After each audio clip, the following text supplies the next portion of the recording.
Test സീരീസും മെന്റർഷിപ്പും company secretary സ്റ്റുഡൻസിനെ സംബന്ധിച്ച് വളരെയധികം ഇമ്പോർട്ടന്റ് ആണ്. ഓക്കെ. മെന്റർഷിപ്പ് വളരെ നമുക്ക് ആവശ്യമാണ്. ഇപ്പോൾ പ്രത്യേകിച്ച് സെൽഫ് സ്റ്റഡി ചെയ്യുന്ന ആൾക്കാർക്ക്. ഒരു മെന്റർ നമുക്കുണ്ടെങ്കിൽ അദ്ദേഹത്തിന് ഒരു സ്ട്രാറ്റജി കാണും. നല്ലൊരു മെന്റർ ആണെങ്കിൽ അദ്ദേഹത്തിന് ഉറപ്പായിട്ടും ഒരു സ്ട്രാറ്റജി കാണും. ഒരു വീക്കിലി അദ്ദേഹത്തിന് ഒരു ടാർഗറ്റ് കാണും. ഏതൊക്കെ പഠിക്കാൻ കൊടുക്കണം കുട്ടികൾക്ക്. അതുപോലെ തന്നെ അദ്ദേഹത്തിന് അതിനകത്ത് അവർക്ക് ഏതൊക്കെയാണ് ഇമ്പോർട്ടന്റ് എന്ന് പറഞ്ഞു കൊടുക്കും. അതുപോലെ തന്നെ സ്റ്റഡി മെറ്റീരിയലായിരിക്കും അദ്ദേഹം ഫോക്കസ് ചെയ്യുന്നത്. അതുകൂടാതെ വീക്കിലി ആ ചാപ്റ്റർ വൈസ് ഉള്ള റൈറ്റിംഗ് പ്രാക്ടീസ് കാണും. ഓക്കെ. അപ്പോൾ ഇതാണ് ഒരു മെന്റർ. ഇനി രണ്ടാമത്തേത് റൈറ്റിംഗ് പ്രാക്ടീസ്. നമ്മൾ ഒരു റൈറ്റിംഗ് പ്രാക്ടീസ് അറ്റൻഡ് ചെയ്യാതെ നമ്മൾ സ്റ്റഡി മെറ്റീരിയൽ മാത്രം വായിച്ചുകൊണ്ട് പോയി. നമുക്ക് എല്ലാ അറിവുമുണ്ട്. പക്ഷെ നമ്മൾ ആ പ്രസന്റ് ചെയ്യുന്ന രീതി നമ്മളിപ്പോൾ സാധാ ബികോം അതല്ലെങ്കിൽ +2 കഴിഞ്ഞ് വരുന്ന ഒരു സ്റ്റുഡൻസിനെ സംബന്ധിച്ച് പ്രൊഫഷണൽ കോഴ്സിൽ അവർ എഴുതുമ്പം ഡയറക്റ്റ് ചെല്ലുന്ന സമയത്ത് ചില സ്റ്റുഡൻസ് പോയി എഴുതുമ്പോൾ അവരെന്താ എഴുതുന്നത്? കറക്റ്റ് ബികോമിനും +2നും എഴുതിയ പോലെ തന്നെ ആയിരിക്കും അറിവില്ലാത്തവർ പോയി എഴുതുന്നത്. ഓക്കെ. നേരെ മറിച്ച് അവർക്കൊരു മെന്റർ ഉണ്ടെങ്കിൽ അവർക്ക് എന്ത് ചെയ്യും? അത് പറഞ്ഞു കൊടുക്കും. അഡ്വൈസ് ചെയ്യാന്നാ ചോദിക്കുന്നതെങ്കിൽ നിങ്ങൾ ഇങ്ങനെ എഴുതുക. അതുപോലെ തന്നെ കമന്റ് ചെയ്യാൻ ചോദിക്കുമ്പോൾ ഇങ്ങനെ എഴുതുക. ഡയറക്റ്റ് ക്വസ്റ്റ്യൻ വരുമ്പോൾ ഇങ്ങനെ എഴുതുക. അപ്പൊ ഇതിനൊരു പാറ്റേൺ ഉണ്ട്. ഓക്കെ. അങ്ങനെയാണ് നമ്മൾ എഴുതേണ്ടത്. ഇനി ഞാൻ ഓൾറെഡി കമ്പനി സെക്രട്ടറി സ്റ്റുഡൻസിന് മെന്റർഷിപ്പും അതുപോലെ ടെസ്റ്റ് സീരീസും പ്രൊവൈഡ് ചെയ്യുന്നുണ്ട്. എന്റെ കുട്ടികൾക്കാണെങ്കിൽ ഞാൻ ചെയ്യുന്നത് എന്താണെന്ന് വെച്ചാൽ അവർക്ക് എനിക്കൊരു സ്ട്രാറ്റജി ഉണ്ട്. വീക്കിലി എനിക്കൊരു സ്ട്രാറ്റജി ഉണ്ട്. അതുപോലെ തന്നെ ഞാൻ എത്ര പോർഷൻ കവർ ചെയ്യണം എന്നുള്ളതും എനിക്കൊരു ടാർഗറ്റ് ഉണ്ട്. അപ്പോൾ ആ ടാർഗറ്റ് വെച്ച് ഞാൻ അവരുടെ അടുത്ത് പറയും നിങ്ങൾ ഇന്ന ഇന്ന ചാപ്റ്റേഴ്സ് പഠിക്കണം. അതിനകത്ത് ഏതൊക്കെയാണ് പഠിക്കേണ്ടത് എന്ന് വെച്ചാൽ ഇപ്പോ ഒന്നാമത്തെ ചാപ്റ്റർ തന്നെ തുടങ്ങണം അങ്ങനൊന്നുമില്ല. വേറെ പല സ്ട്രാറ്റജി ഉണ്ട്. ഈ ആദ്യം പഠിക്കേണ്ട കുറെ ചാപ്റ്റർ ഉണ്ട്. പിന്നെ പഠിക്കേണ്ട കുറെ ചാപ്റ്റർ ഉണ്ട്. ഓക്കെ. അപ്പൊ ഞാൻ അങ്ങനെയാണ് കൊടുക്കുന്നത്. അപ്പൊ ആദ്യം കുറച്ച് പഠിക്കേണ്ട ഏതാണ്? അങ്ങനെ കൊടുക്കും. എന്നിട്ട് ഞാൻ എന്ത് ചെയ്യും? വീക്കിലി ഞാൻ ഇത്രയും ദിവസം കൊടുത്ത ചാപ്റ്റേഴ്സിന്റെ ഒരു ടെസ്റ്റ് ഞാൻ നടത്തും.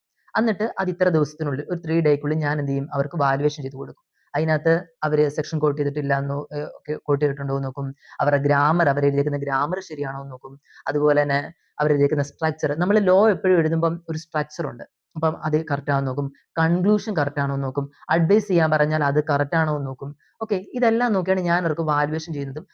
നമ്മൾ എങ്ങനെയാണോ നമ്മുടെ ഇൻസ്റ്റിറ്റ്യൂട്ട് നമ്മളെ വാല്യൂ ചെയ്യുന്നത്, അതുപോലെ തന്നെ ഞാൻ എന്റെ സ്റ്റുഡൻസിനെ വാല്യൂ ചെയ്യുന്നുണ്ട്. അതുപോലെ തന്നെ ഒരു മെന്റർ എന്ന് പറയുന്നത് എപ്പോഴും അവരുടെ കൂടെ തന്നെ ഉണ്ടാകണം. ഒരു നല്ല മെന്റർ അങ്ങനെയാണ്. അദ്ദേഹത്തിന് അദ്ദേഹത്തിന്റേതായിട്ടുള്ള കാര്യങ്ങളുടെ കൂടെ തന്നെ അവര് ഈ കുട്ടികളെ എല്ലാം ഒരേപോലെ തന്നെ കൊണ്ടുപോകാൻ സാധിക്കണം. ഇപ്പം ആം, ഒരു കുട്ടിയാണെങ്കിൽ ക്ലാസ് ഐ മീൻ ഒരു എക്സാം എഴുതിയില്ല. ഉടനെ കോൾ ചെയ്യും. ഞാൻ ചെയ്യും. കോൾ ചെയ്തിട്ട് ഞാൻ ചെയ്യും. എന്തുകൊണ്ട് എഴുതിയില്ല? അതിന്റെ റീസൺ പറ.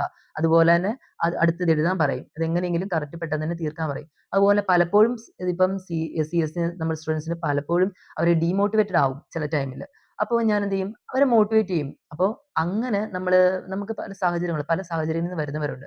അപ്പൊ നമ്മള് മോട്ടിവേറ്റ് ആയിട്ട് അവർക്ക് എന്തെങ്കിലും കാര്യങ്ങൾ പറഞ്ഞു കൊടുക്കും. ഇന്ന ഇന്ന ചെയ്ത് കറക്റ്റ് പ്രോപ്പർ ആയിട്ട് നിങ്ങൾ പോവും. നിങ്ങൾക്ക് നല്ലൊരു കരിയർ കിട്ടും. അങ്ങനെ പല പല കാര്യങ്ങളുണ്ട്. അങ്ങനെ ഞാൻ പല പല കാര്യങ്ങൾ പറഞ്ഞ് അവരെ മോട്ടിവേറ്റ് ചെയ്യാറുണ്ട്. എന്റെ അടുത്ത് ഡീമോട്ടിവേറ്റ് ആവുന്ന സ്റ്റുഡൻസ്. ഓക്കെ.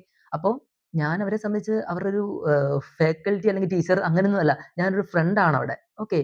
അപ്പോൾ ആ രീതിയിലാണ് ഞാൻ എന്റെ സ്റ്റുഡൻസിനെ കെയർ ചെയ്യുന്നത്. അപ്പോൾ ഞാൻ പറയാൻ പോകുന്നത് പല സ്റ്റുഡൻസും ഈ നല്ലപോലെ പഠിക്കുന്നവരാണെങ്കിലും അവരെന്ത് ചെയ്യും? ഈ പ്രസന്റേഷനിൽ പാളിപ്പോയാണ് പലപ്പോഴും മാർക്ക് പോകുന്നത്.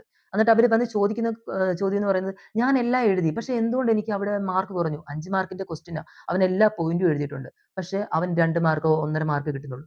എന്താ കാര്യം? പ്രസന്റേഷനിൽ പാളിപ്പോയി. അതാ റൈറ്റിംഗ് ടെസ്റ്റ് വേണമെന്ന് പറയുന്നത്." ഓക്കെ.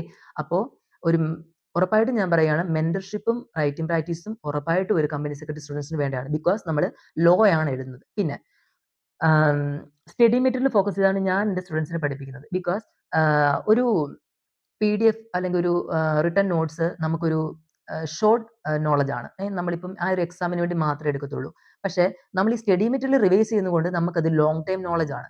ഇപ്പോൾ കമ്പനി സെക്രട്ടറി സ്റ്റുഡൻസിനെ സംബന്ധിച്ച് ഞാൻ വിചാരിക്കുന്നത് എത്ര അറ്റംപ്റ്റ് എടുത്ത് പാസ്സായി എന്നുള്ളതല്ല.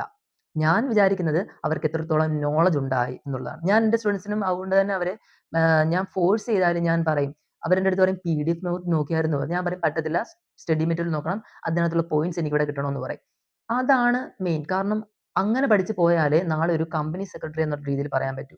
അതല്ലാതെ ഒരു ഷോർട്ട് വേയിലൂടെ പോയിട്ട് കുറച്ച് നോളജ് കൊണ്ട് നമുക്ക് ഗുണം ഒന്നും തന്നെ ഇല്ല. നമ്മൾ എല്ലാ ലോയും പഠിക്കണം. ഓക്കെ.